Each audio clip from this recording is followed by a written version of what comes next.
I heard my dog growling at the garage.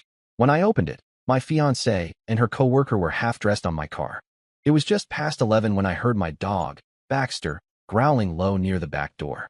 Baxter is a calm dog, the kind that only barks if something is really wrong. That night, his tone wasn't playful or curious. It was sharp, guttural, the kind of growl that makes your neck stiffen because you know he's warning you. I had been sitting in the living room half asleep, television humming in the background, when the sound jolted me awake. At first, I figured it might be a raccoon or some stray cat messing around the garbage cans. But then I noticed where he was staring, straight toward the garage. His teeth bared, ears forward, body tense. I grabbed the flashlight by the door and stepped out into the cool night. The air carried a faint metallic bite from the rain earlier in the evening. My garage door was closed, but faint light spilled from the edges, which didn't make sense.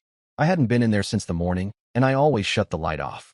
My gut tightened, my pulse quickened, but I tried to steady myself, thinking maybe I had just forgotten.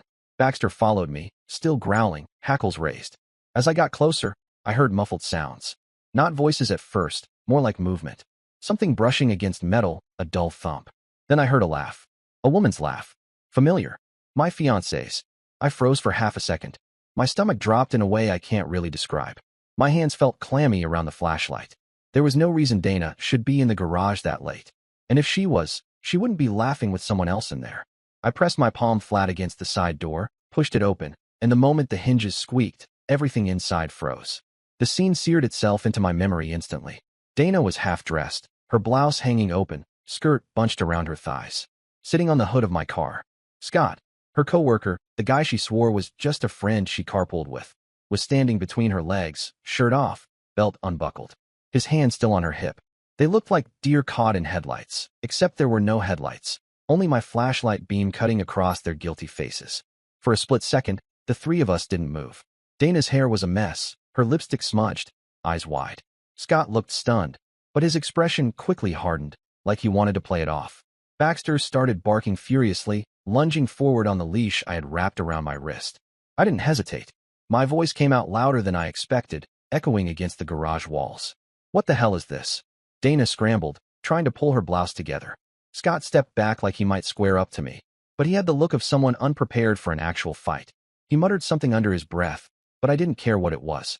The sound of their breathing, the sight of their half-naked bodies in my garage on my car, my brain was already in overdrive. You bring him here? In my house. On my car. I shouted, the words flying out without control. Dana stammered, her hands shaking as she tried to adjust her skirt. It's not what it looks like, she started, but the words were hollow, pathetic. Not what it looks like. I stepped further in, flashlight beam steady on both of them. You're half naked on top of my car with your coworker. How many different ways could this look? Scott finally spoke, his tone smug. Calm down, man. You don't want to make this worse. That was it. That smug tone snapped something in me. I lunged forward before I even thought it through. My fist caught him across the jaw. The flashlight clattered to the floor as Baxter barked wildly, jerking at the leash. Scott stumbled back against the workbench, knocking over a box of tools. Dana screamed, rushing between us, but she barely got a hand on me before Scott came swinging back. He clipped my shoulder, more sloppy than solid, but enough to fuel my rage. I shoved him hard into the shelves, and paint cans rattled down. The noise must have carried because I saw my neighbor's porch light flick on through the small garage window. Dana kept shouting for me to stop, but I barely heard her. My fists moved again, connecting with Scott's ribs. He wheezed, grunted, tried to push me off, but he wasn't prepared for someone actually fighting back. This wasn't some bar scuffle. This was my garage. My fiancée. My car. I shoved him down to the concrete. He scrambled, half-dressed, one shoe off, cursing as he tried to get up. Baxter lunged forward, snapping his teeth inches from Scott's leg. The only thing stopping him was my grip on the leash. Dana shrieked again, pulling me back by the arm. Ryan, stop. You're going to get arrested, she cried, tears streaming down her face. That line broke through the noise for a second. Arrested? She was worried about me being arrested? After what she was doing. I yanked my arm free, glaring at her. Arrested? For what? Defending my own garage from you two. And right on cue, headlights washed across the driveway. A car slowed, then stopped. My other neighbor, Mr. Harris, stepped out, phone in hand, his face pale as he stared through the open garage door. Is everything all right in here? He called, though his tone suggested he already knew it wasn't. Dana tried to rush forward, smoothing her hair, pulling herself together. It's fine, just a misunderstanding, she said, voice shaking. But Scott was on the ground, coughing, holding his side, his shirt twisted, belt still undone. Nothing about the scene looked like a misunderstanding. Mr. Harris didn't buy it. "I'm calling the police," he said firmly, already dialing. Dana screamed at him not to, but it was too late. Within minutes, red and blue lights flickered against the house. The officers separated us immediately, pulling me to the driveway while one helped Scott up. He looked pitiful, stumbling, his lip bleeding, trying to act like he had been the victim. Dana clung to him, whispering frantically, pointing at me. One officer approached me. "Sir, can you explain what happened here?" I steadied my breathing, forcing the words out clearly. "I caught my fiancée and her co-worker half-naked in my garage on top of my car. I confronted them. He came at me. I defended myself." The officer raised an eyebrow, then glanced toward the garage. His partner was already shining a light inside, taking in the scattered clothes, the tools knocked over, the fresh scratches on my car's hood. Dana started sobbing loudly, trying to paint herself as the victim. Scott, still clutching his ribs, muttered about being attacked without reason. But the officer inside the garage found the small security camera I had installed months ago, mounted above the workbench. "Does this camera work?" he asked me. I nodded. "Records everything. It's motion activated." That changed everything. They secured the footage, reviewed enough to confirm the truth. Dana's excuses dissolved. Scott's smugness disappeared when he realized the video captured everything, from the moment they stumbled into the garage to when I walked in. The officers didn't arrest me. Instead, they told Scott to leave immediately, escorted by one of them, while Dana stood there humiliated. She tried to plead with me, her voice trembling, but I ignored her. My neighbors stood outside, whispering, watching everything unfold. By the time the police cars pulled away, the night air felt heavier, thicker. I stood in the driveway, Baxter pressed against my leg, his growl finally fading. Dana was inside the house, pacing, crying, trying to spin some story about stress, about loneliness, about mistakes. But I wasn't listening anymore. The image of her on my car with him was burned into my mind. The humiliation of fighting a half-dressed man in my own garage while neighbors watched and police intervened wasn't something I could ever erase. And as I stood there, staring at the empty street, one thought settled firmly into place. This wasn't over. The morning after the garage explosion, the house felt different. Quiet in a way that wasn't peaceful. Every corner carried the weight of what had happened. The coffee maker sputtered, filling the kitchen with the familiar smell, but nothing felt routine anymore. Dana was upstairs, pretending to sleep, while I sat at the table staring at the steam rise from my mug. Baxter lay at my feet, his head resting on his paws, occasionally glancing toward the stairs like he could sense the tension too. When Dana finally came down, she looked drained. Her makeup was smeared, her hair tied back in a messy knot. She avoided eye contact, fidgeting with her phone. She wanted to talk, but I had no patience for her rehearsed lines. She started with the predictable, stress from work, how she felt lonely when I worked long hours, how Scott just understood her. The words rolled out like excuses she had polished in her head all night. I cut her off. "You don't crawl half naked onto my car with someone you barely know because you're stressed." Her face twisted, caught between anger and shame. She snapped that I was overreacting, that it hadn't gone that far yet. I almost laughed at the audacity. "It went far enough," I said, pointing toward the garage. "That's all anyone needs to see." She stormed off, slamming the door to the guest room. It wasn't even noon, and the engagement was effectively over. But things didn't stop there. By the afternoon, her mother called me. Somehow, Dana had already spun a version of the story where she was the victim, where I was controlling, jealous, aggressive. Her mother wasted no time accusing me of traumatizing her daughter and demanded I leave the house so Dana could feel safe. I nearly dropped the phone from laughing at the irony. Safe? I repeated. She was in my garage with another man. Half-dressed. On my car. Safe from what? Her own choices. Her mother didn't budge. She made it clear. They were standing behind Dana, no matter the evidence. That conversation hit harder than I expected. I had supported Dana financially for 2 years while she finished her graduate program. Rent, utilities, even part of her tuition. Her family had always been polite but distant, never offering more than a weak smile when I showed up for dinners or holidays.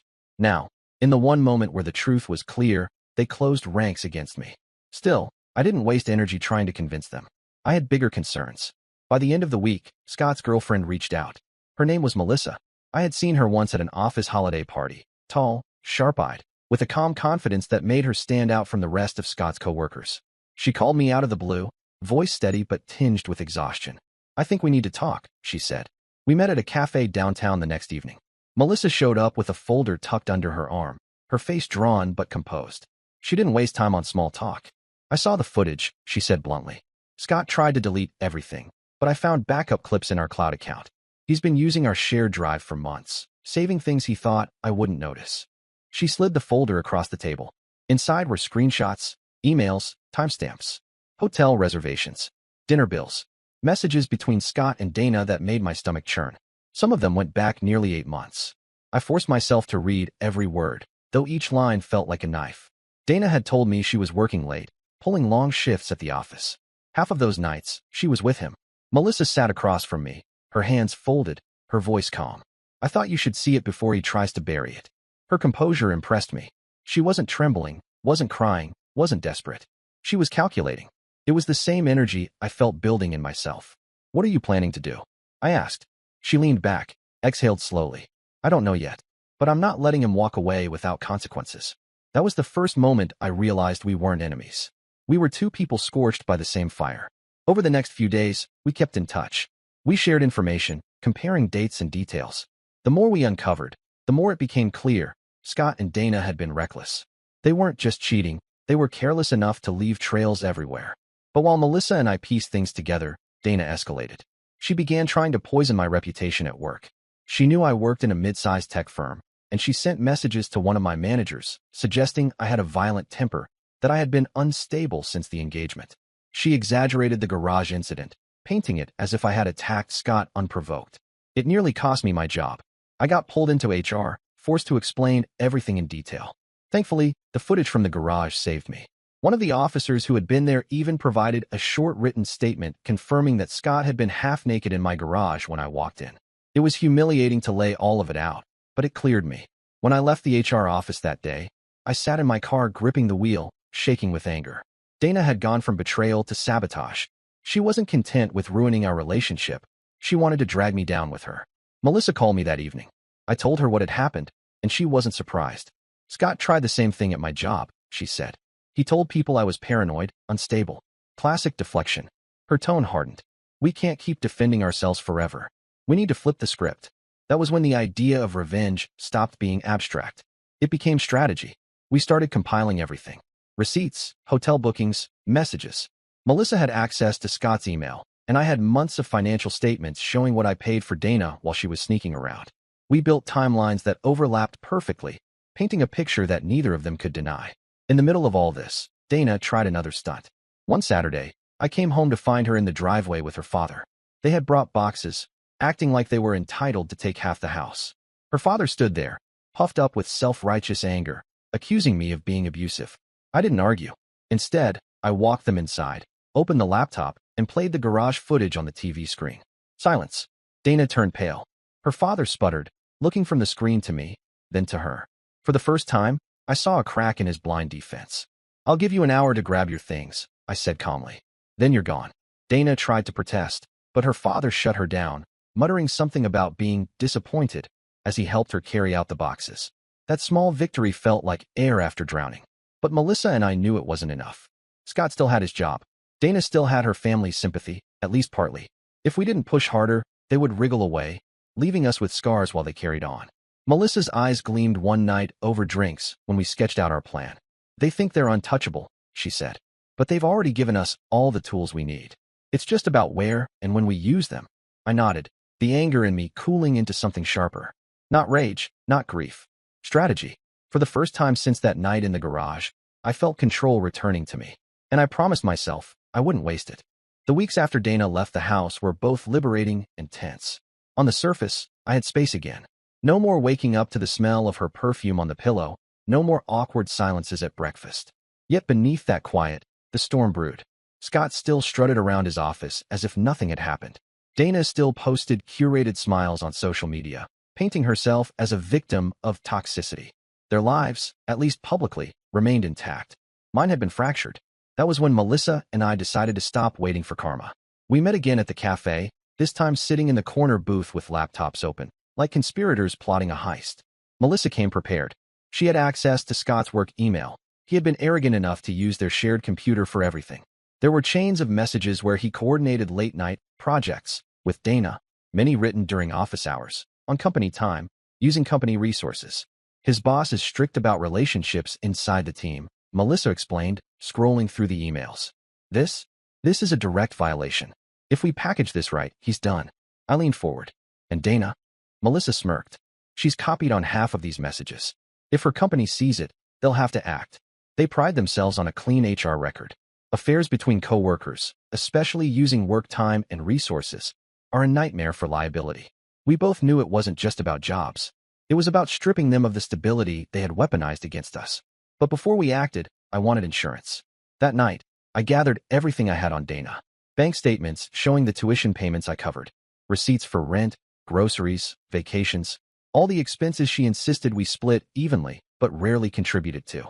I wasn't building it to shame her. I was building it to protect myself. If she tried to claim I had exploited her, I wanted a paper trail that proved the opposite. The turning point came when Melissa discovered something unexpected.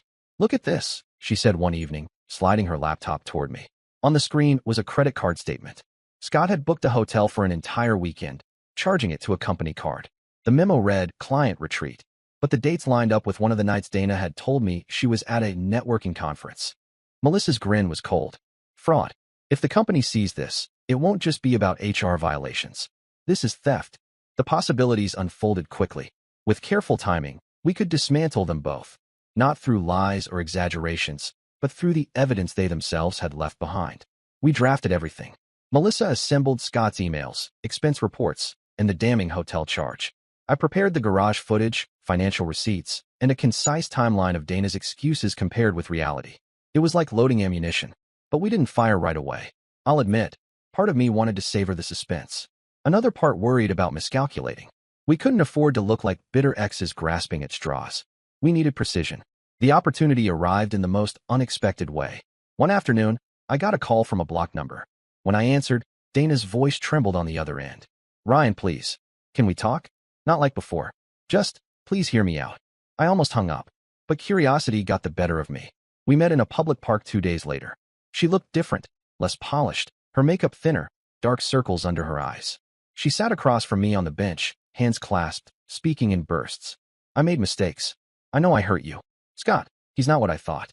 He's been pushing me, making promises. I feel trapped." I listened, stone-faced. She leaned closer. "I just need help. A way out." I almost laughed. After months of betrayal, after trying to sabotage my job, she came crawling back because her new choice was crumbling. But I didn't let my anger slip. I nodded, let her talk, let her believe she had a chance to soften me. When I left the park that day, I knew I had leverage. She was already unraveling. Melissa was sharper than I was at spotting the cracks. "She's setting herself up for damage control," Melissa said after I told her. "If we hit them now, she'll fold faster than he does." So we did. The first strike was professional. Melissa sent Scott's boss a clean, anonymous package: the email chains, the hotel receipts, the company card misuse. She didn't embellish, didn't add commentary. Just facts. The effect was immediate. By the next week, Scott was pulled from his projects, then quietly escorted out of the building. Melissa confirmed through her own contacts. He'd been suspended pending investigation. Dana's turn came next. I prepared a packet for her company's HR department. It included copies of the garage footage, timestamps of her overtime lining up with Scott's emails, and expense receipts. I kept my tone professional in the cover letter.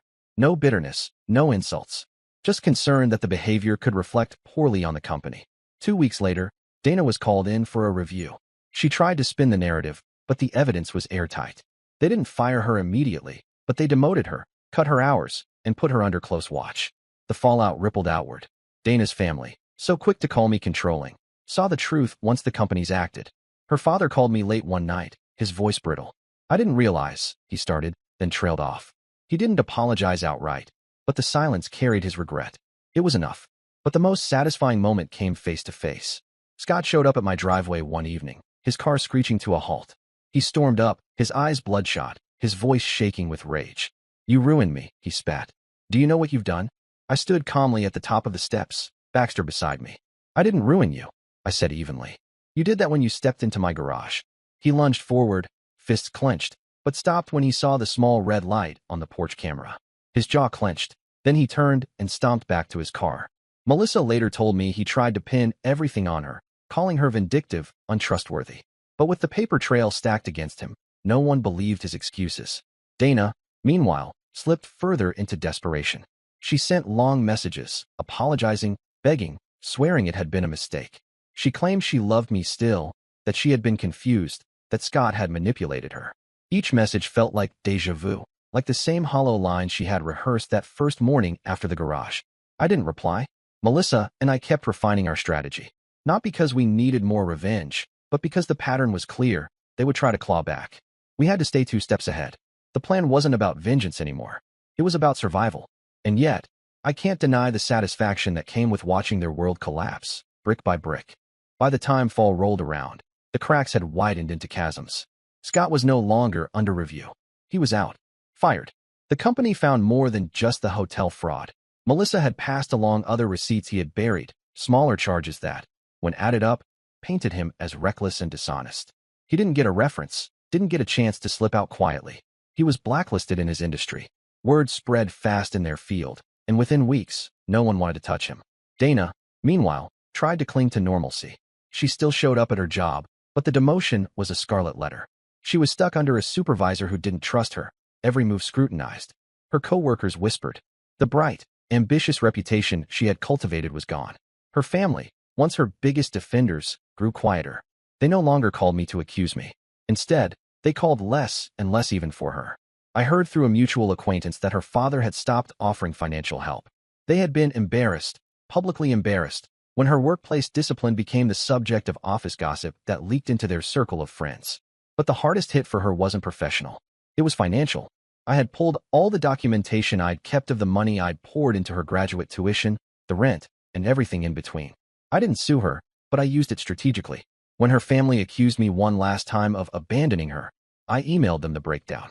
Every dollar, every receipt. It was a quiet message. I had carried her. She had sunk herself. The call stopped after that.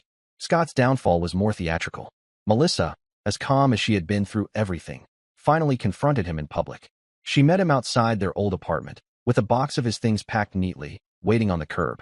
He had tried to sneak back in, begging her for a second chance, swearing Dana had meant nothing. But Melissa didn't scream. She didn't throw his clothes into the street like in some cliché. She simply handed him the box, then locked the door behind her. The neighbors watched.